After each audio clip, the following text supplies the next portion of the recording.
Código Diverso, el programa de diversidad sexual de Código DF. Una emisión más de Código Diverso, el programa de diversidad sexual de Código DF. Tengo a Rocío Sánchez, a Francisco Iglesias, a Eriquín Gámez hablando de este 2012 y lo LGBT. Yo voy a ponerles un ejercicio un poquito distinto y me atrevería a decir, bueno, pienso en cosas. Esta película de J. Edgar que fue en enero, que no sé si la recuerden, que sale J. Bueno, no sale J. Bueno, no sale J. Pero cuenta su historia. Leonardo DiCaprio interpretando al jefe, al fundador técnicamente de la CIA, y por primera vez pues tocan, en este caso Clint Eastwood, ¿no?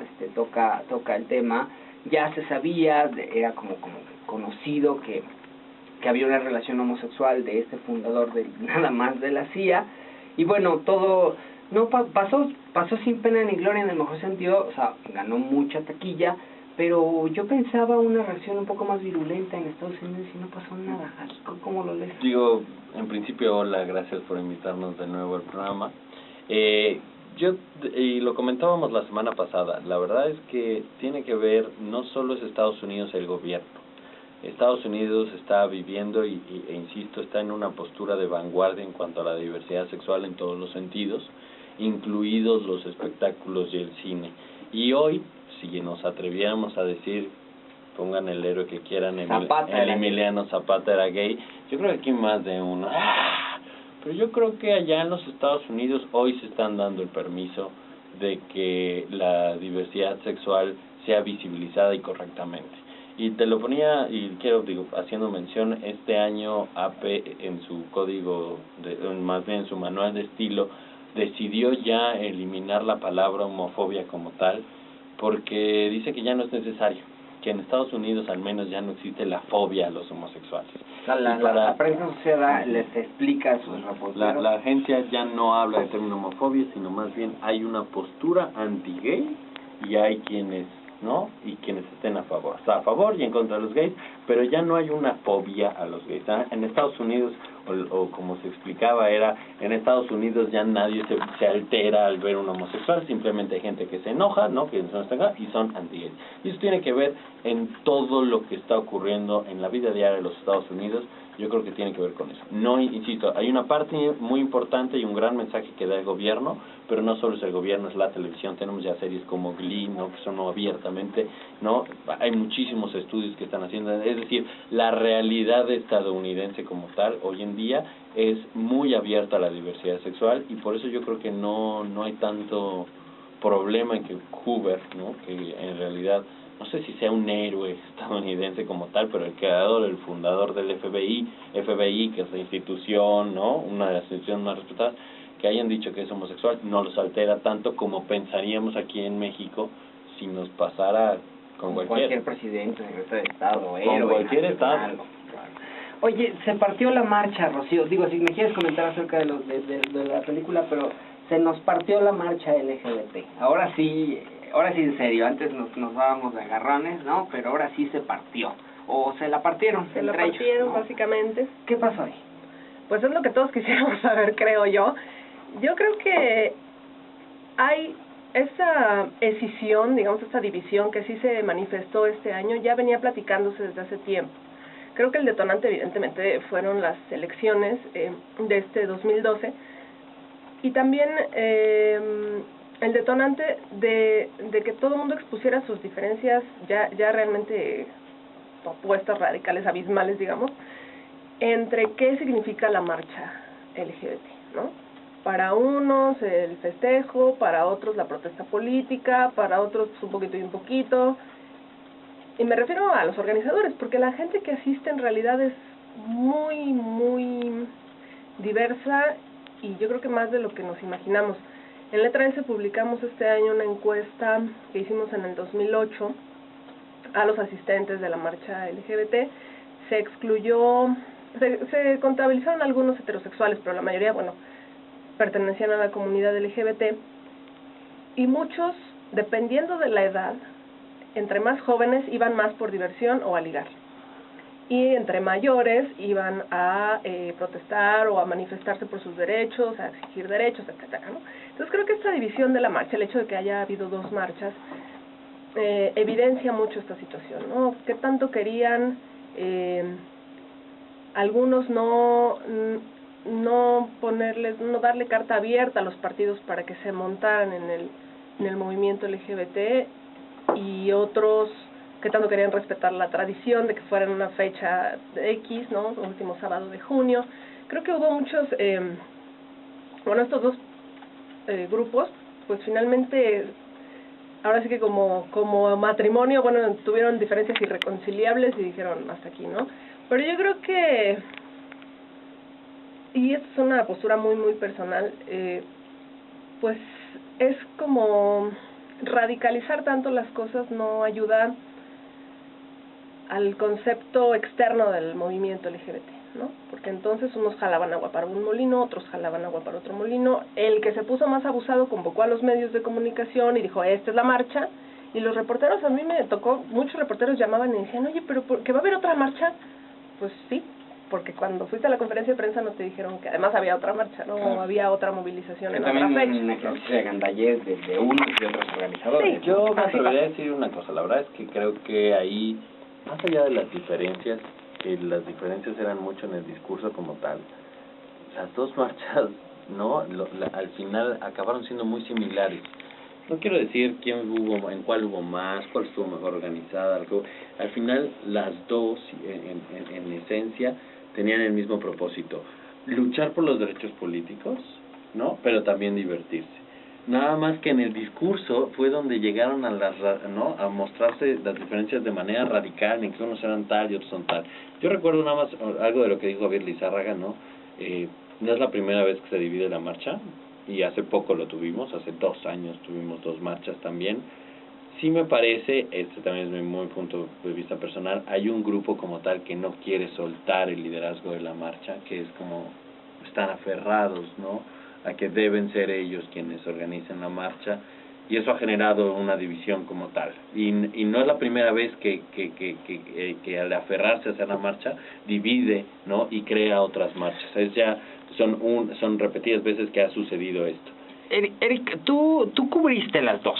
Nos tocó cubrir aquí por decisión, pues casi editorial de este programa. Se decidió, al ver qué estaba sucediendo y al ver que día con día había una opinión distinta, se decidió no invitar a ninguno de los 2 comités, no, porque yo no me podía arriesgar a que hoy grabara y pasado mañana tomaran otra decisión. Fue la misma gente, o sea, la verdad es que la mayoría fue la misma gente. ¿Tú cómo la viviste? Porque tú la viviste, ¿no? Yo en lo personal, va a respetar mucho a los activistas y a toda la gente que lo organizó, pero es un duelo de divas y de protagonismo, de querer llamar la atención y figurar como los representantes de la comunidad LGBT.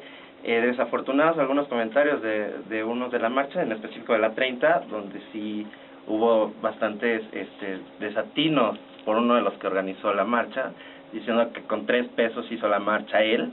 Entonces dices, no, pues o sea, es todo un comité el que organizó la marcha, no solamente eres tú.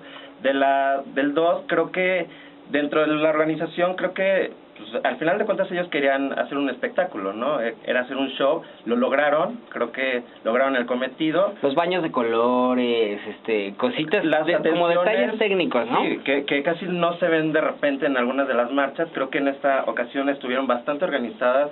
Esta pelea de que si la Secretaría o Turismo te tiene que apoyar o no te tiene que apoyar, yo creo que tendríamos que hacer un análisis de ¿por qué no pedir ayuda al gobierno a que se realice una buena marcha, no? ¿Por qué estar con este radicalismo de decir ni el gobierno nos apoya ni nada queremos para hacernos más víctimas? Que eso es lo que también tienden a hacer mucho estos activistas. Ahora, yo fui también a las 2 marchas y digo, a la distancia, las 2, ¿no?, una más que la otra, insisto en el discurso, una radicalizaba más el hecho de que ellos sí luchaban por los derechos más que la otra, pero a la distancia, yo les puedo decir, no porque se haya marchado una o dos veces se logró algo. O sea, la verdad Sí, porque ni a candidatos llegamos, ¿no? O sea, se partió la marcha por las candidaturas y no hubo ni candidatos. Antes y después de la marcha seguíamos exactamente igual.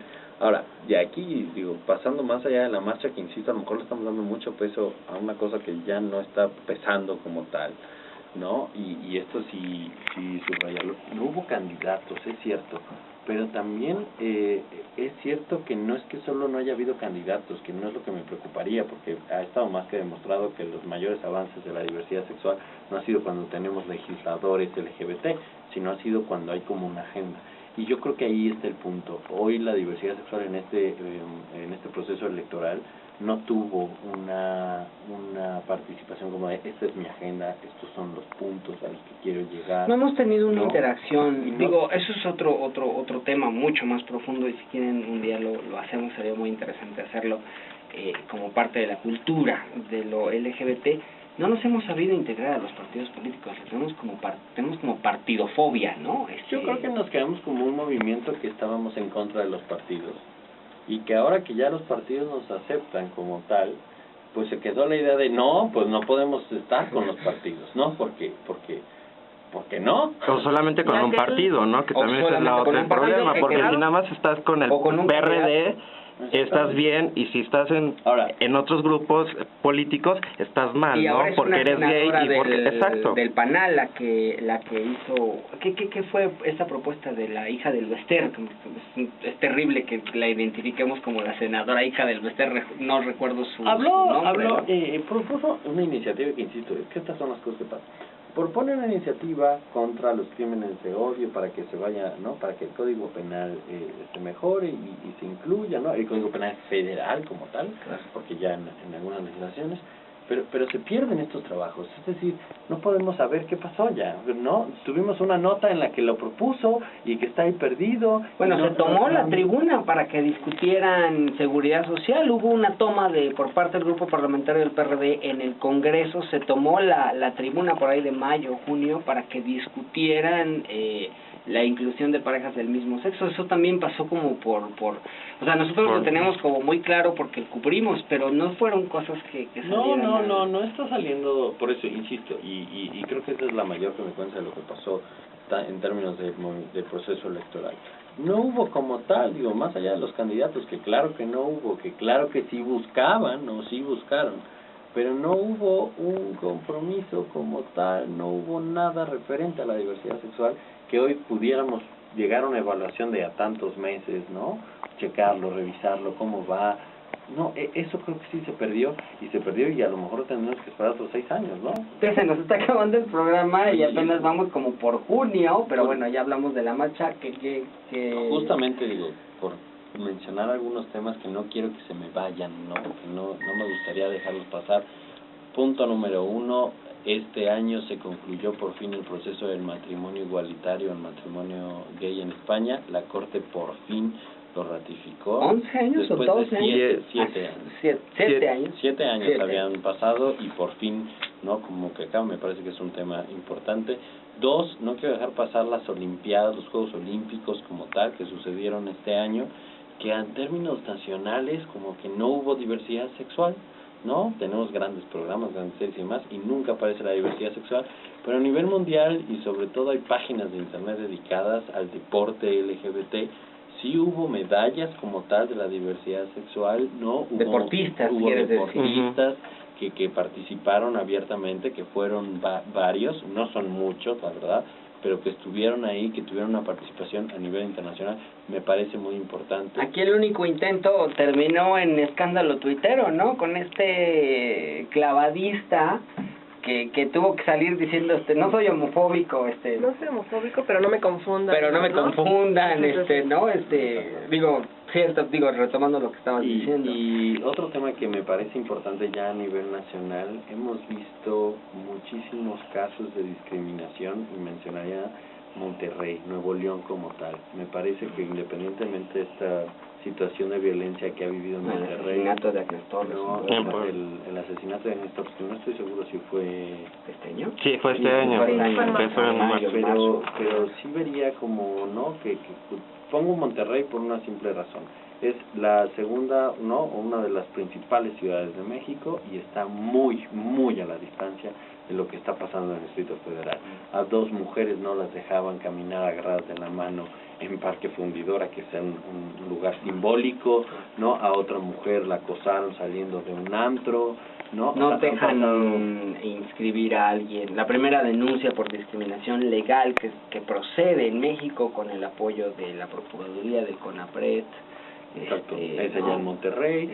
Ahora, cierto. Sí habría que pensar que a lo mejor ahí hay más visibilidad, ¿no? Hay un poco más de visibilidad, porque por ejemplo preguntarnos, hoy insisto, seguimos sin saber qué pasa en Chihuahua. Claro. ¿No? Hoy seguimos sin saber qué pasa en muchos otros estados en donde a lo mejor suceden cosas así.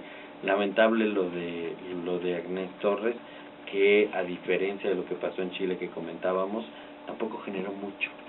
La verdad. Bueno, generó la ley, ¿no? Generó la ley también, en pero Puebla. Yo creo que también un poco por la presión, por lo que comentábamos el programa pasado, de ser políticamente correctos, pero bueno, ya tienes la ley, pero luego cómo se aterriza o cómo se implementa, eso es lo que está pendiente. Yo creo que ahí todavía. tuvo un problema también los activistas que se conformaron y no siguieron exigiendo. O sea, de decir, ok, gracias, no, pero sí se quedaron como de, ya les dieron la ley, ya cállense, ya no hagan nada, y ya no exigieron el proceso para decir, ok, ya la tenemos, ¿y ahora qué sigue? Yo no sé, yo la verdad es que creo que en Puebla ha habido desde hace mucho tiempo mucho trabajo LGBT, ¿no? Digo, creo que de los estados del centro es donde más trabajo hay, ¿no? A diferencia de otros estados, y no es tan sencillo juntar. Lo que me refería que no se alcanzó mucho es, se crea una ley, pero no ha tenido un impacto, digo, somos un país muchísimo más grande, ¿no? Pero el impacto que tuvo Zamudio, por ejemplo, fue muchísimo más Déjame grande. hacerle al Rubén Aguilar para Eriquín. Yo creo que lo que Eriquín quiere decir es que fue tanto el odio que generó o la reacción de dolor que provocó la muerte de Agnès Torres, que se concretó la ley y entonces fue como una, ya tenemos ley y ahí nos quedamos. Creo que es por o sea, ciertamente en un mes tenían ley, ¿no? O sea, tuvieron que tener una muerta para que tuvieran ley, ¿no? Que era también pero una antes de las esa muerta cosas. ya había habido... Sí, y que Exacto. precisamente, Otro y que incluso en esa misma semana habían asesinado a 3 personas, y que nunca se tocaron esos temas, y nunca mencionaron a las 3 personas. La resolución, yo destacaría la resolución de la Corte que acaba de fallar, lo ¿no? que sucedió, los estados, y del programa pasado lo mencionaba, en los estados ha habido cosas buenas. Hoy tenemos Quintana Roo, hoy tenemos Oaxaca, que han estado trabajando y que Puebla, por emulación de códigos, creo que también y quiere... que Puebla, ¿no? Hoy en día... ¿Faltan 3 amparos o 2 amparos? 2 amparos faltan, 2. 3 se concedieron. 3 se concedieron. Estamos hablando de que si la Suprema Corte emite otros 2, se generaría jurisprudencia a nivel nacional, lo que permitiría que los códigos civiles de los demás estados tuvieran que aceptar. Aún así, por ejemplo, la semana pasada, un diputado del grupo parlamentario del PRD en Morelos mete también la iniciativa para reformar el Código Civil y haya matrimonio igualitario. Por eso, creo que en los estados ha habido mucho. Quintana Roo está trabado, porque es una cosa que está muy trabada, pero lo habían logrado, lo lograron muy a principios de años, estaba dando, y después ya no dejaron casar a nadie, ¿no? Cuando la interpretación de la ley les permitía contraer matrimonios. El caso de Oaxaca son 3 diferentes casos, ¿no? De 3 parejas distintas que decidieron interpretar la ley de una forma. Ya se dio la resolución de uno de los 3 amparos que llegaron a la Corte finalmente. Me parece que esta resolución ayuda bastante, se va a poder. O sea, creo que se han encontrado muchas vías. Creo que el mayor pendiente que se tiene a nivel nacional, y eso porque aunque se están casando solo en el Distrito Federal, es a nivel nacional, es esto de la seguridad social para las parejas del mismo sexo, que bueno, el IMSS y el ISSSTE en la administración panista se quedaron, ¿no?, calladitos, incluso no metían recursos en contra de estas resoluciones para que no hubiera jurisprudencia y demás. Ahora viene un nuevo gobierno, habría que analizarlo, ¿no?, si se va a permitir o no. Y cayendo ya en la Ciudad de México, que pareciera que no pasó nada como logros como tal, yo sí destacaría que al final de la administración de Marcelo Ebrard como tal, pues sí se consolidaron algunos derechos y que ¿no? Estamos hablando del trabajo que sobre todo se hizo en la Procuraduría, sobre todo para llevar el tema de las Procuradurías a otros lados, se incorporó la manera en cómo deben de tratarse estos los casos o estos asuntos, ¿no? Ahora sí que las reglas para que los que investigan estos casos de crímenes de odio por homofobia, cuáles son los pasos que deben seguir. Que habría que decirlo que eso se hizo en la administración Mancera como procurador, como tal, y hoy ya como jefe de gobierno. Habría que destacar, alguien me decía, es que la página anterior, la página del gobierno federal en la administración Ebrard lo tenía. Perdón, yo no lo vi. Yo destacaría la página que si LGBT. te metes a la página del gobierno del GDF, administración Mancera, dice LGBTI. O sea, hay un apartado LGBT en la página del gobierno. Se presentaron las guías este año también. Se presentaron hubo una reunión con liderazgos LGBT con Mancera, pública. Hubo otra con Beatriz Paredes, que en aquel tiempo era candidata. Que déjame decirte que de esta reunión como tal, en la que estuvo presente, ella se comprometió a volverse a reunir después del proceso electoral como para asesorar, no para hacer nada más que como una... sí, bueno, pero para asesorar, digo, antes que se fuera, se había comprometido a eso, como ayudar al movimiento LGBT.